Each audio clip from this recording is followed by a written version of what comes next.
আমরা একটু যদি বলি জনগণের কথা, বিশেষ করে জনগণের অনেকের সাথে যখন কথা হয় তখন জনগণ যেটা মনে করে যে আপনাদের অনেক নেতাকর্মী এই ধরনের কোনো বিষয় মনে করে কিনা যেটা আমরা একটু কোট করে জনগণের ভাষাটা সেটা হচ্ছে যে যে তারেক জিয়া তো প্রধানমন্ত্রী হবে, অনেক এমপি হবেন, অনেক কিছু হবেন ভবিষ্যতে। কিন্তু আমি তৃণমূল কর্মী বা আমি কি হতে পারি? অথবা আগামীতে যদি বিএনপি ক্ষমতায় না আসে তাহলে তো আমরা ১৫-১৭ বছর একটা জায়গায় অনেক বেশি বঞ্চিত হয়েছি। সুতরাং আমরা অল্প একটু সময় পেয়েছি। এই সময়টা আমরা যা পারি তা লুটে নিই, চাঁদাবাজি করে নিই বা অনেক কিছু আমাদের কন্ট্রোলে এনে আমরা ভক্ষণ করি। এরকম কোনো বিষয় আছে কিনা? নাকি আসলে একটা আপনাদের একটা জায়গায় অনেক বেশি নিয়ন্ত্রণ আছে? কোনটা? এইটা দুষ্কৃতকারী যে নেই তা আমি বলছি না, এটা আছে, তবে এদের পার্সেন্টেজ এত কম। আপনি আহ, আপনি যদি শতকরা হিসাবে দেখেন, আপনি 1 থেকে 2% আসতে পারবেন না।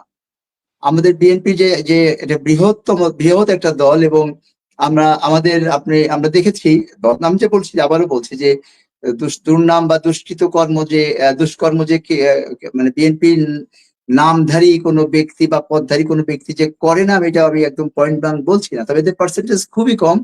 হুম। আর এটা এই প্রথম দিকে সাধারণ তৃণমূল পর্যায়ের নেতা কর্মীদের মধ্যে তো এই প্রত্যাশা নাই, বরং তারা এখন স্বস্তিতে শান্তিতে থাকতে চায়।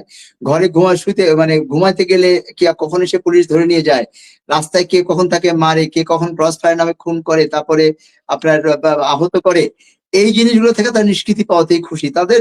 এবং হ্যাঁ, তবে সাধারণ জনগণের মতো আমাদের তৃণমূল পর্যায়ের নেতা কর্মীরা চায় যে তারা তাদের দায়িত্ব, তাদের কাজ, তাদের পেশাগত কাজ তাদের মতো করেই করবে, কিন্তু সেই কাজ করতে যে যাতে কোনো অবৈধ বা অন্যায় বাধা বিপত্তির সম্মুখীন না হয়, এই প্রত্যাশা তাদের আছে। কিন্তু আমরা 17 বছর পাই নাই, আবার আবার দল ক্ষমতায় আসে কিনা আসে, কাজে এই সময়টার মধ্যে আমরা যা পারি করে নেই, এরকম মানসিকতা হয়তো 1000-1-2 জন থাকলে থাকতে পারে, কিন্তু আবার বাকি 999 জনের মধ্যে এরকম নাই। নাম্বার 1। কিন্তু কিন্তু নাম্বার 2 হলো, যদি এরকম কিছু থেকেও থাকে, এটা আইনের পরিভাষায় it is an offence, criminal offence.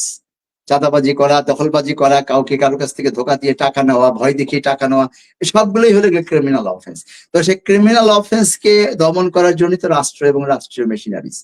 এখনো তো আমাদের দেশে court is functioning, police station is functioning, all law and order agencies they are functioning.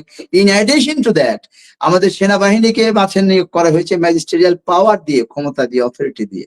তো কাজে এই গভর্নমেন্ট সব মেশিনারিজ তো কাজ করছে।